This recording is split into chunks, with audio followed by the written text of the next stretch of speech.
Прывітанне, шаноўныя сябры. Сённяшні герой беларускай гісторыі, пісьменнік, літаратар, чалавек, які ўклаў вельмі шмат у беларускую культуру, Антон Лявіцкі, больш вядомы пад сваім псеўдонімам Язвігін Ш.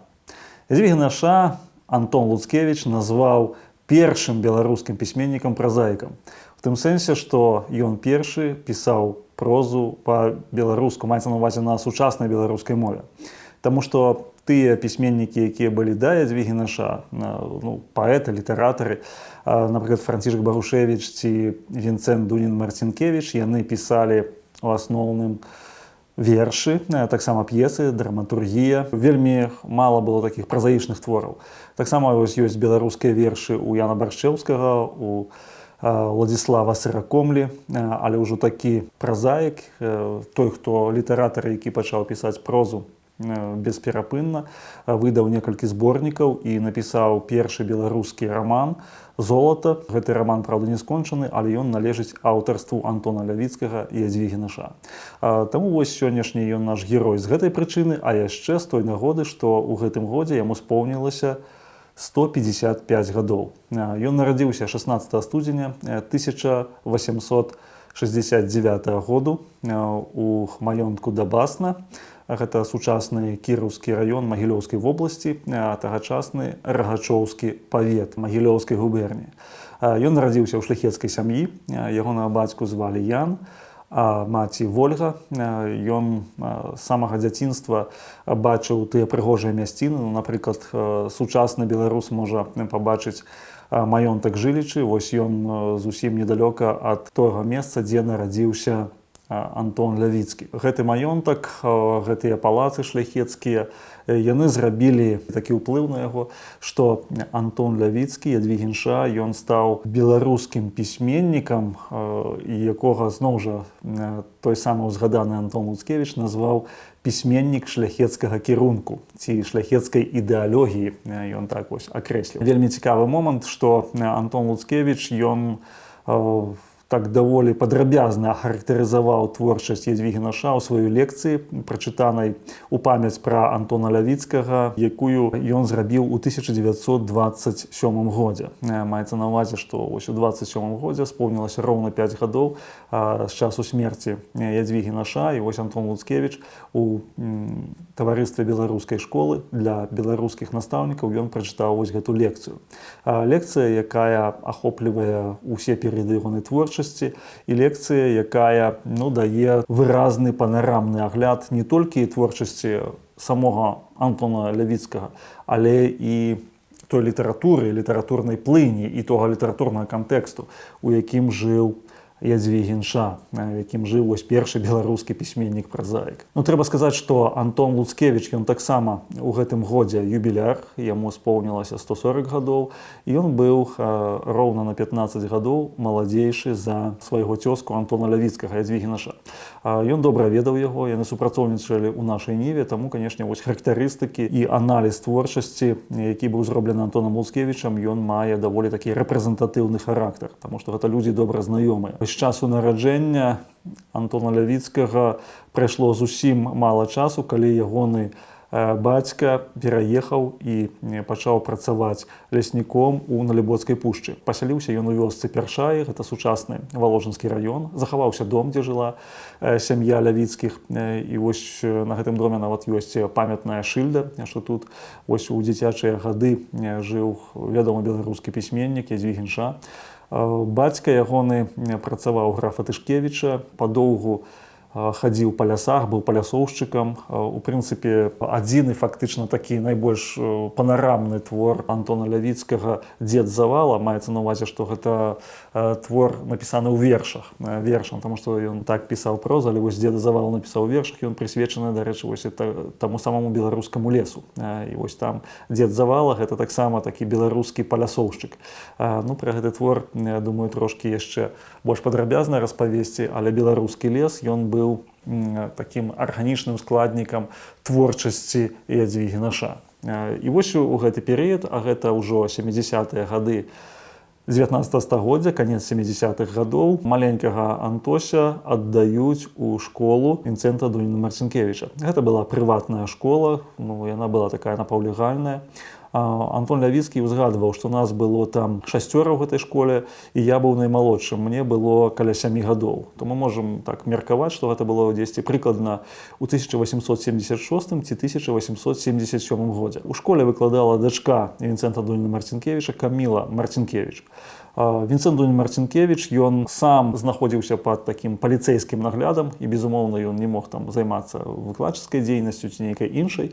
Аднак ён быў такім вось ідэйным натхняльнікам, ён быў тым, хто пісаў творы для дзетак у школцы. У гэтай школе выхаванне было і адукацыя на даволі такім высокім узроўні. Пра гэты высокі ўзровень сведчыць той факт, што Антон Лявіцкі без праблемаў паступіў у Менскую губернскую гімназію, якую паспяхова скончыў, і таксама паступіў у Маскоўскі універсітэт на медыцынскі факультэт. Прынамсі, ён быў запісаны там слухачом на медыцынскім факультэце, прэстыжным у тыя часы. Мы можам меркаваць, што, канешне, хоць гэта вось школка яна была прыватная, напаўлегальная, аднак яна давала добры ўзровень адукацыі. Сама Каміла Марцінкевіч, яна была такой адукаванай беларускай шляхцянкай, якая цікавілася ўсімі тымі інаватарствамі ў педагогіцы, тымі новымі ведамі, якія публікаваліся ў другой палове 19 стагоддзя. Увогуле, другая палова 19 стагоддзя – гэта час навукі, час, калі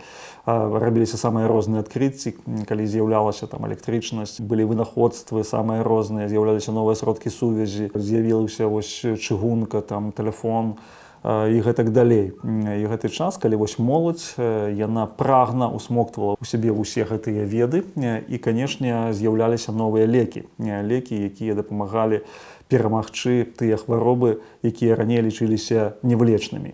І таму вось будучы пісьменнік Ядвігі Наша, ён абраў для сябе медыцыну. Медыцына, якой ён цікавіўся на працягу ўсяго свайго жыцця і праз якую дапамагаў людзям. Калі мы скажам, што Францішак Багушевіч ён дапамагаў юрыдычна, то Ядвігі Наша дапамагаў медычна. Трэба сказаць, што вось гэты перыяд ягонага жыцця, ён таксама характэрны знаёмствам з класікам беларускай літаратуры. Менавіта Дунін Марцінкевіч, ён зрабіў такі даволі значны ўплыў на творчасць Ядвігі Наша. І пра гэта зноў жа ўзгадвае Антон Луцкевіч у сваёй лекцыі. Ён быў тым чалавекам, які стварыў першыя беларускія творы, маю на ўвазе Вінцэнта Дуніна Марцінкевіча. І ён быў адначасова блізка знаёмы вось з гэтымі дзецьмі ці ўжо падлеткамі, якія навучаліся ў ягонай прыватнай школцы. Што ўспамінаў сам Антон Лявіцкі пра эту школку? Ён узгадваў, што выкладалася музыка, выкладаліся мовы, аднак ён казаў, што беларускай мовы там не выкладалася. Трэба сказаць, што на той момант беларуская мова не мела сваёй яшчэ пісьмовай граматыкі, не мела ніводнага падручніка. Увогуле беларускіх кнігаў было вельмі мала. Нагадаю, што гэта былі 70-е гады 19 стагоддзя. Гэта толькі выйшаў слоўнік беларускай мовы, толькі пачалі з'яўляцца даследаванні па беларускай мове. Маецца на ўвазе сучасная беларуская мова. А тая беларуская мова, якая была ў часы Францыска Скарыны, Васіля Цяпінскага, яна ўжо захоўвалася толькі у бібліятэках, у рэдкіх спісах, у статуце Вялікага княства Літоўскага, у справаводчых дакументах.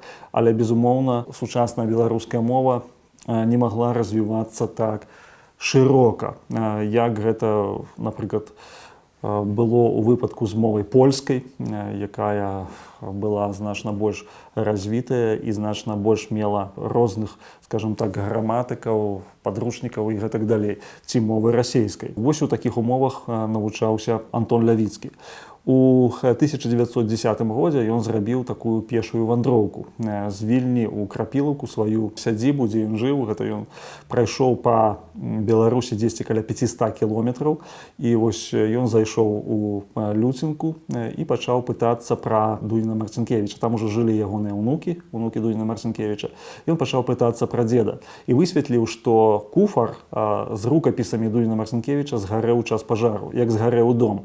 А ён казаў: я бачыў бачыў новы дом, які стаяў на гэтым месцы. Аднак у мяне перад вачыма паўставаў вось той стары дамок, у якім мы навучаліся, тая старая ліпа, пад якой мы абедалі, снедалі. Ён, дарэчы, успамінае, што вось у час школьных абедаў вельмі смачна гатавалі халаднік. Ён кажа, што вось люцынскі халаднік гэта быў такі вось момант у ягоным навучанні, якога вось дзеці чакалі. Найбольш улюбёная ягоная страва. Аднак вось хоць людзі ўспаміналі пра Дуніна Марцінкевіча і абяцалі нават сабраць успаміны, іх запісаць і пераслаць яму. Аднак гэтых успамінаў так і не ўдалося сабраць. Ну і найбольш яго узрушыла так і расстроіла гэта тое, што сапраўды вось гэты куфар з рукапісамі, безумоўна, з беларускімі рукапісамі Дуніна Марцінкевіча, ён проста знік, згарэў. Засталіся толькі невялікія урыўкі ягоных твораў, якія ён там бачыў ужо ў 1910 годзе. Ну, нагадаю, што сам Дуніна Марцінкевіч памёр у 1884 годзе. Вось так праходзіла ягонае дзяцінства. Пазней ён, як я ўжо казаў, пераязджае ў Менск, навучаецца ў Менскай гімназіі. Вось менская інтэлігенцыя тагачасная, гэта вось Генрык Татур, які паўплываў на братоў Луцкевічаў, якія ў Менскай гімназіі адчулі сябе беларусамі. Быў таксама у Менску пэўны час Карусь Каганец, Казімір Кастравіцкі. Было пэўнае беларускае асяроддзе, аднак, як гэта не дзіўна, паводле ўспамінаў Антона Лявіцкага, беларусам ён адчуў сябе ў Маскве. Дзесьці напрыканцы 80-х гадоў 19 стагоддзя паступае ў Маскоўскі універсітэт, як я ўжо казаў, вучыцца на медыка. І ў той час у Расійскай імперіі цараваў Александр III. Гэта быў перыяд такіх контррэформаў, калі ўсе вялікія рэформы Александра II яны пачалі паціху згортвацца, і грамадскае жыццё пачало замарожвацца, у тым ліку абмяжоўвацца свабода універсітэцкага жыцця, свабода студэнцкіх сходаў, ну і гэтак далей. Абмяжоўваецца дзеянне вось універсітэцкага статуту, прынятае яшчэ пры Александры II. І вось студэнты, яны пачынаюць супраць гэтага выступаць. 8 сакавіка 1890 года адбываецца вялікая студэнцкая маніфестацыя ў Маскве, у якой удзельнічаюць і студэнты Маскоўскага універсітэта, медыцынскага факультэта. Сярод іх і Антон Лявіцкі. Студэнтаў арыштоўваюць, і ён вось апісвае ў сваіх успамінах. Дарэчы, раю пачытаць ягоныя ўспаміны. Ён у канцы жыцця, 1921 годзе, ён напісаў гэтыя ўспаміны. Ён іх не скончыў, але вось студэнцкія гады ён апісвае вельмі яскрава і красамоўна. Ён не шкадуе словаў, выпісваючы вось сваё студэнцкае жыццё, таму што якраз менавіта ў студэнцкім жыцці ён прыйшоў да беларушчыны. Дык вось іх арыштавалі і пад аховай коннай паліцыі павялі ў манеж. Іх студэнтаў змясцілі ў вялікім манежы, там, дзе адбываліся конныя скачкі, там роварныя спаборніцтвы і гэтак далей. Ён кажа, што дзесьці было да 500 чалавек адначасова арыштавана, і іх вось пільнавалі там цэлую ноч. У час гэтай начы там студэнты каталіся на раварох, яны абмяркоўвалі розныя пляны, што будуць рабіць, як будуць сябе паводзіць падчас следства, але ў хуткім часе яны апынуліся ў знакамітай бутырцы. Бутырка ці бутыркі, як тады называліся, вось гэтыя месцы зняволення. Гэта цэнтральная турма ў Маскве, і там адбылася наступная рэч. Калі іх змясцілі ў вялізныя камеры, там было дзесяткі студэнтаў сядзелі ў адной камеры.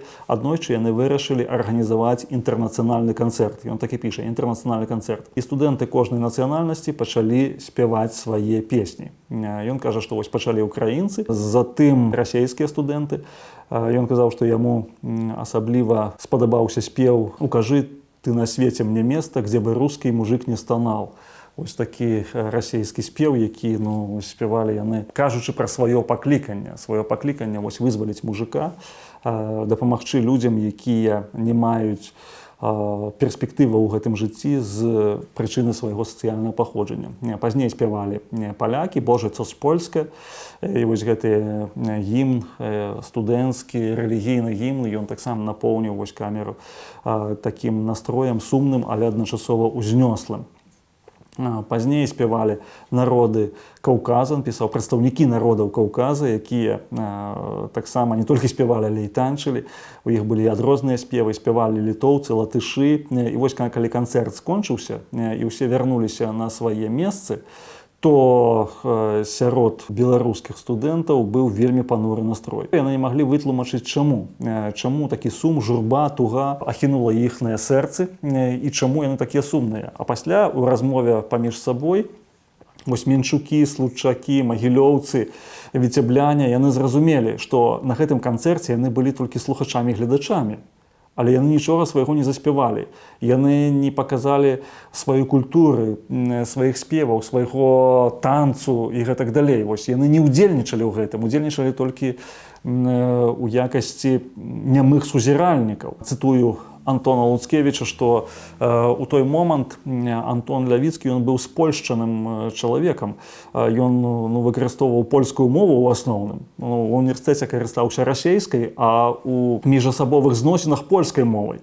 І вось тады яны зразумелі, што ні польская мова, ні расейская не з'яўляецца сваёй. Што ў іх ёсць мова, на якой размаўляюць людзі вакол маёнткаў шляхецкіх. Гэта мова беларуская. І вось тады адзін з прадстаўнікоў менскага зямляцтва, ён яго не называе, ён пачаў спяваць беларускую песню, і гэта просто змяніла настрой. Усе падхапілі, пачалі дэкламаваць беларускія песні, мелодыі, у якіх не ведалі, таму што яны не маглі запомніць гэтыя мелодыі. І вось яны спявалі ціха, нібыта баяліся, каб нехта пачуў. Але вось гэты спеў ён нарадзіў беларусаў. Хоць і раней існавала, напрыклад, менскае зямляцтва. Хоць ён, дарэчы, у сваіх успамінах цікава бярэ ў двухкоссі і піша мінскае зямлячества. Відаць, што вось гэта была губернская арганізацыя. Прыехалі студэнты з Менскай губерні. Але ўжо ў турме, адчуўшы сябе беларусамі, яны пачалі праводзіць сходкі, пакуль іх не раскідалі па розных камерах, таму што пазней улады зразумелі, што гэта небяспечна, і раскідалі іх па розных камерах, яны праводзяць гэтыя сходкі. І на гэтых сходках яны вырашаюць некалькі пытанняў. Першае пытанне – заснавання ў Маскве беларускага гуртка. Беларускі гурток у Маскве быў заснаваны. Хутка вось студэнтаў іх выпусцілі, некаторыя аднавіліся нават ва універсітэце, і яны заснавалі маскоўскі беларускі гурток. Другое – пачаць выдаваць беларускія кнігі ці нават перыядычныя выданні. На пачатку выйшла такая брашура, дарэчы, першая брашура Антона Лявіцкага. Гэта была перакладная кніга, такое вялікае апавяданне Всевалада Гаршына, называлася «Сігнал». Вось гэта апавяданне пераклаў Лявіцкі, і маскоўскі-беларускі гурток друкам яго выдаў у Маскве. 1891 год, а пераклаў ён хіба што ў канцы ці ў другой палове 1890 году, таму што там стаіць такі штамп «дазволена цэнзураю», і пазначана, што гэта было ў снежні 1890 году, а выйшла ўжо на пачатку 1891 году. Збірацца, гуртавацца усім прадстаўнікам Беларусі, якія навучаюцца ў Маскве, і разам вырашаць, каб праводзіць культурныя імпрэзы, якія бы гуртавалі беларускую моладзь. Ён сам апісвае свой шлях да беларушчыны, і ён зрабіўся сапраўды беларускім патрыётам. Пазней, ужо калі вярнуўся ў родныя мясціны, ён вярнуўся у Радашковічы, уладкаваўся ў аптэцы, таму што паводле адукацыі ён хацеў атрымаць вось дыплом аптэкара, правізара, як тады называліся, вось памочнікі аптэкараў, але універсітэта ён так і не закончыў, яму ўжо проста не дазволілі яго закончыць. Ён уладкоўваецца спачатку памочнікам аптэкара, а пазней і аптэкарам. Вось ён падбіраў лекі і жыў пэўны час у Радашковічах. Пазней ягоныя бацькі пераехалі ў маёнтак Крапілаўку. Крапілаўка – гэта сучасны Лагойскі раён. Ось зусім недалёка там былі Бесяды, гэта маёнтак Зыгмунта Чаховіча, і зусім недалёка селішча, там, дзе арендавалі зямлю бацькі Янкі Купалы. І вось утварыўся такі трохкутнік Ядвігін Ша, Янка Купала і Зыгмунд Чаховіч. Зыгмунд Чаховіч – гэта ўдзельнік паўстання 1863-64 гадоў. Янка Купала казаў, што менавіта ў ягонай бібліятэцы ён пазнаёміўся з «Мужыцкай праўдай» і іншымі часоў паўстання беларускімі творамі.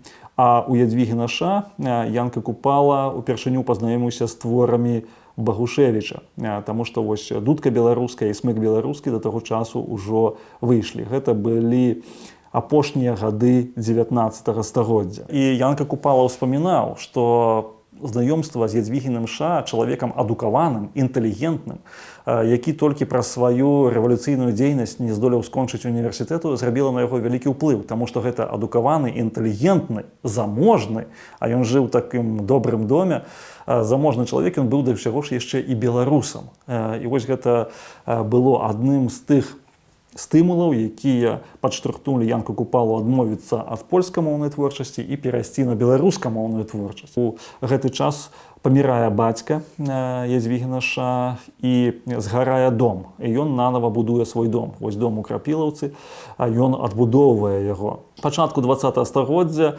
ён сапраўды шмат піша. Аднак не было беларускага друку, не было дзе публікавацца. Ён піша па-расейску, па-польску. І ў 1906 годзе, калі выходзіць першая беларуская газета «Наша доля», а пасля і «Наша ніва», ён адразу пасылае туды свае апавяданні. І вось у «Нашай долі» ў 1906 годзе выходзіць першае яго апавяданне пад назвай «Суд». Ну, гэта апавяданне, хоць назва такая, яна як бы кажа пра надзвычайна драматычнае здарэнне, яна насамрэч гумарыстычная. Гумарыстычная ў тым сэнсе, што ён апісвае жыццё сялянаў, якія праз такія вось звычайныя ў вёсцы выпадкі, калі там быкі аднаго сяляніна патапталі авёс другога сяляніна, ці там кабыла адной сялянкі спасвіла там гумнішча другога сяляніна, а яны адзін на аднаго падаюць у суд. І вось яны прыходзяць да міравога суддзі, міравы суддзя немец, па нацыянальнасці. Антон Лявіцкі піша, што ён вельмі кепска разумеў нашу мову, а мы ягоную яшчэ горш. І вось гэты немец, ён урэшце-рэшт выслухаўшы такія дробязныя іхныя сваркі, кажа: лепш вы ўвогуле памірыцеся паміж сабой і больш не сварыцеся. Навошта вам вось гэтая судовая цягамоціна, што грошай больш вы выдасцё на гэтыя судовыя працэдуры, чым на кампенсацыю той шкоды, якую нанеслі вам вашы суседзі. І ўвогуле суседзям нельга сварыцца. І вось гэты суддзя нямецкае паходжання, які быў на расійскай службе, быў міравым суддзёй, ён, у прынцыпе, мірыць гэтых суседзяў беларусаў, якія пасля гэтага пагаджаюцца паміж сабой, і далей жывуць даволі мірна. І гэта ўсё апісана вось такім гумарам, з такім досціпам. Вось вельмі цяжка утрымацца ад смеху, калі чытаеш гэтыя радкі, таму што там вось гульня словаў, якія іншамоўныя ўстаўкі, яны прымушаюць чытача усміхацца. З выхадам нашай нівы Антон Лявіцкі, Ядзвігін Ша, ён пасылае туды свае творы, пачынае з'яўляцца ягоны вось такі псеўдонім Ядзвігін Ша, а некаторыя кажуць, што вось Ядзвігін III. Адкуль ён з'явіўся? Ён пачынае падпісвацца ў нашай ніве такім нязвыклым для беларускай літаратуры псеўдонімам, і выяўляецца, што у сваёй маладосці ён быў закаханы ў Ядзвігу Шабуневіч, вось ягоную суседку па Радашковічах, і гэтае каханне не было ўзаемным. Ядзвіга Шабуневіч за яго не выйшла, і вось у памяць пра гэтае каханне, пра замілаванасць гэтую да суседскай дзяўчыны, ён пакінуў сабе такі псеўдонім у памяць пра яе, Ядзвігін Ша. З гэтым псеўдонімам ён якраз і ўвайшоў у беларускую літаратуру. Ажаніўся ён з выдатнай жанчынай, яе звалі Люцыя Гнатоўская. Яна мела швейную майстэрню у Радашкавічах, была вельмі адукаванай, вось са шляхецкага роду Гнатоўскіх. Апроч беларускай, яна валодала яшчэ расейскай, польскай, французскай і нямецкай мовамі. У іх нарадзілася 4 дзяцей, найбольш знакамітая вось дачка Ванда, якая была жонкай Язэпа Лёсіка, але таксама былі і 3 сыны: Лявон, Вацлаў і Казімір.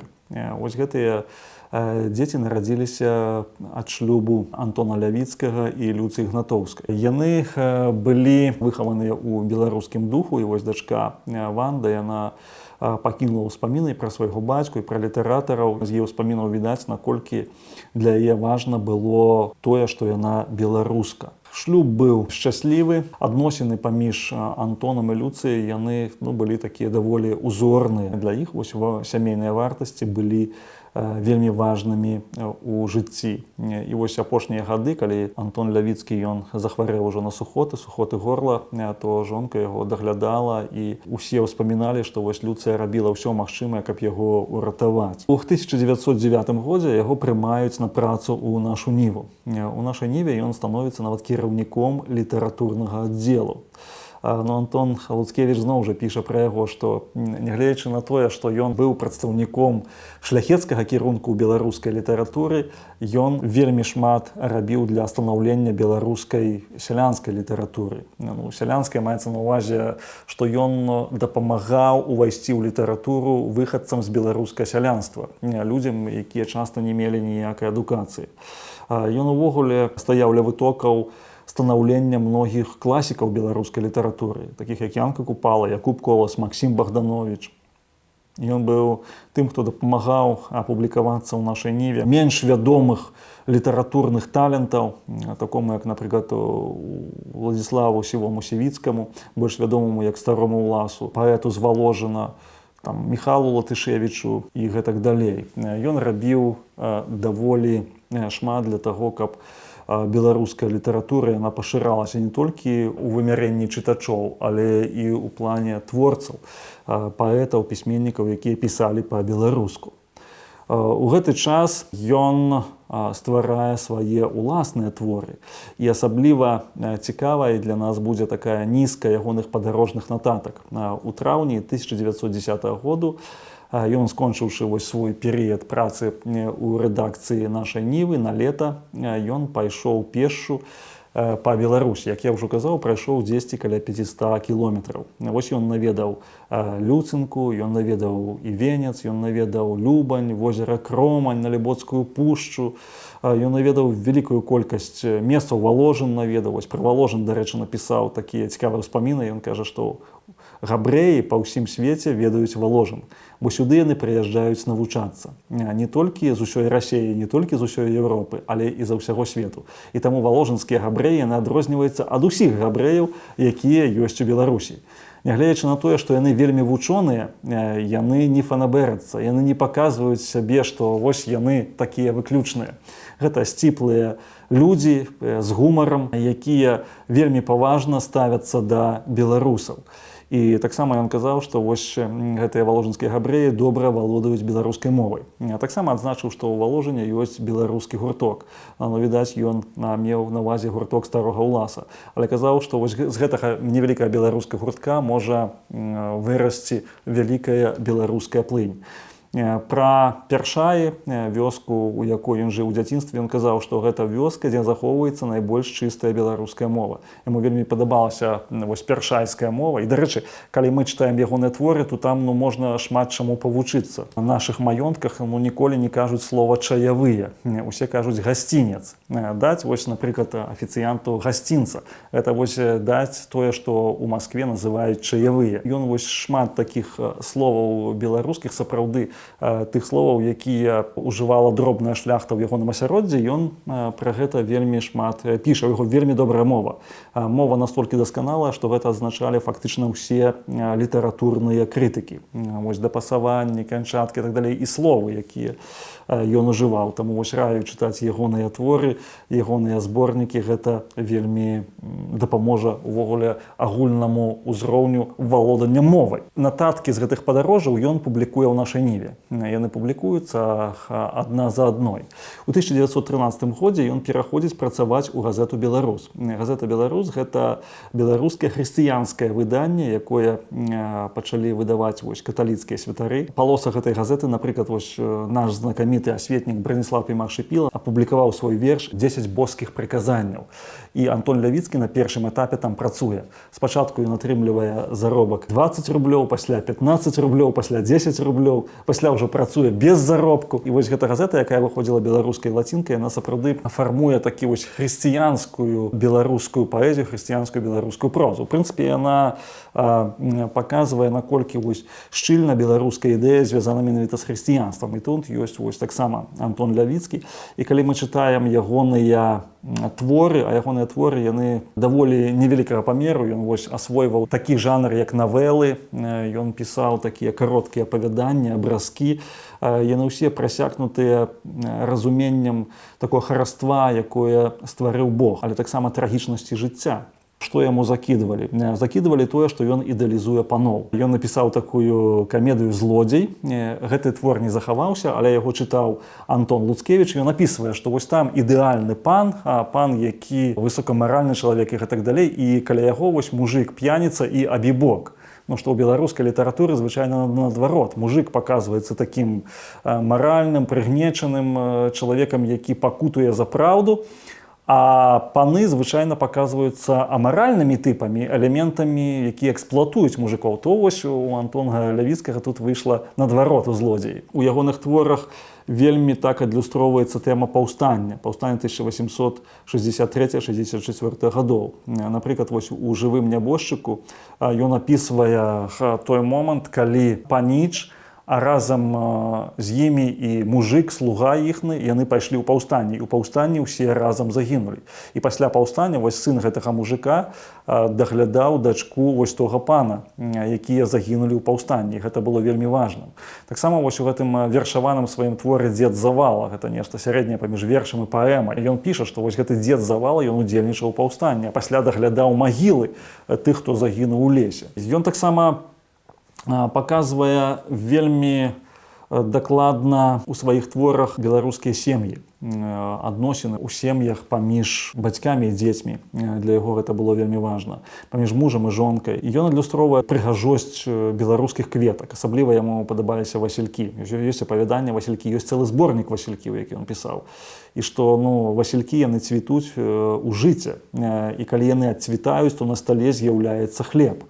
І вось гэта і прыгажосць беларускага поля, прыгажосць беларускага жыта і хлеб, які важны для беларускага жыцця. Ёсць апавяданне «Бярозка», якое вельмі такое шчымлівае, паказвае адносіны паміж бацькам і дачкой. Дачка, якая страціла маці, яе гадаваў бацька, і пасля бацька аддаў замуж, замуства было нешчаслівым. І вось гэтыя адносіны паміж бацькам і дачкой. Яны шчымлівыя, яны паказаныя вось на вобразе дрэва вось гэтай бярозы, якой скардзілася вось гэта дачка на свой лёс. Шматлікія іншыя ягоныя апавяданні і творы, яны вельмі важныя.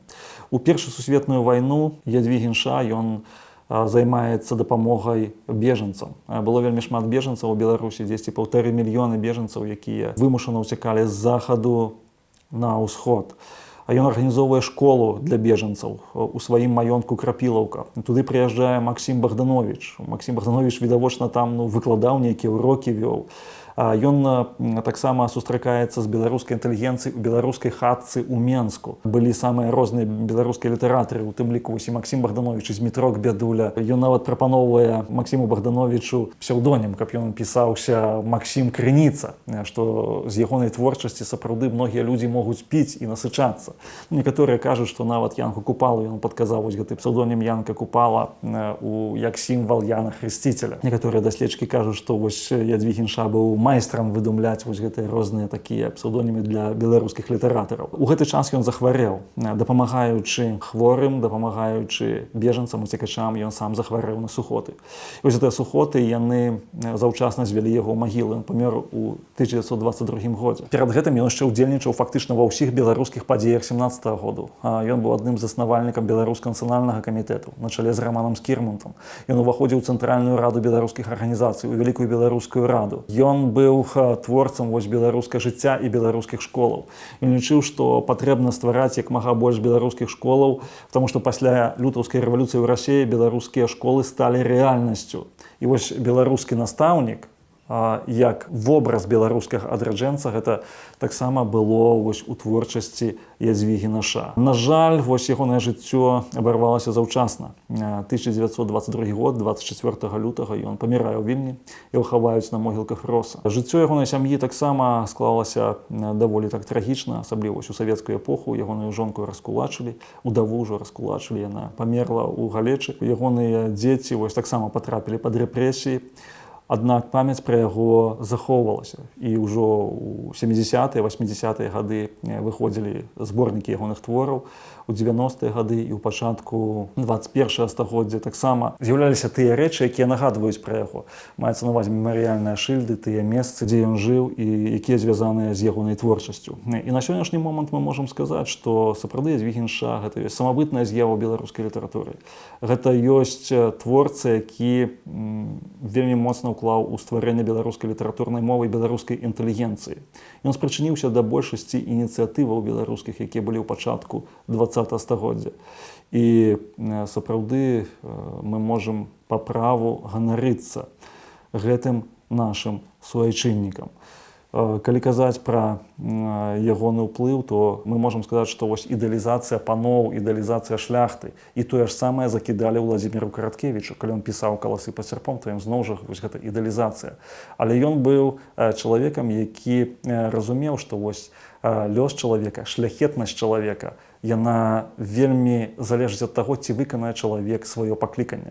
І вось у такім апавяданні сваім «Рабы», якой ён прысвяціў жыццю Парсюка. Рабы — гэта вось колер Парсюка, гэта не нявольнікі. Ён казаў, што нарадзіўся Парсюк і пражыў усё сваё жыццё. Ён смачна еў, ён доўга спаў, атрымліваў насалоду ад гэтага жыцця. Але раптоўна прыйшлі людзі і закалолі яго на мяса. Раптоўна прыйшла смерць. І вось апошнія думкі вось гэтага Парсюка, апошнія думкі пра тым, што я зрабіў у жыцці благога. Нічога не зрабіў благога. Што я зрабіў добрага. І добрага нічога не зрабіў. У сваім жыцці я толькі смачна еў і добра спаў. І вось смерць прыйшла нечакана. І вось праз гэта даволі кароткае апавяданне ён выразна паказвае, што у жыцці чалавека важна не тое, ці добра ён есць, ці добра ён спіць, а важна тое, што ён зрабіў у гэтым жыцці, ці выканаў ён тое пакліканне. І ў гэтым сэнсе біблійны матыў, што Бог дае чалавеку таленты. І ці выкарыстае іх чалавек, ці не выкарыстае, ад гэтага залежыць жыццё чалавека ў вечнасці. І Ядвіг Інша, ён сваё пакліканне відавочна выканаў. Ён быў тым, хто не закапаў свой талент, але рэалізаваў яго. Дзякуй за ўвагу.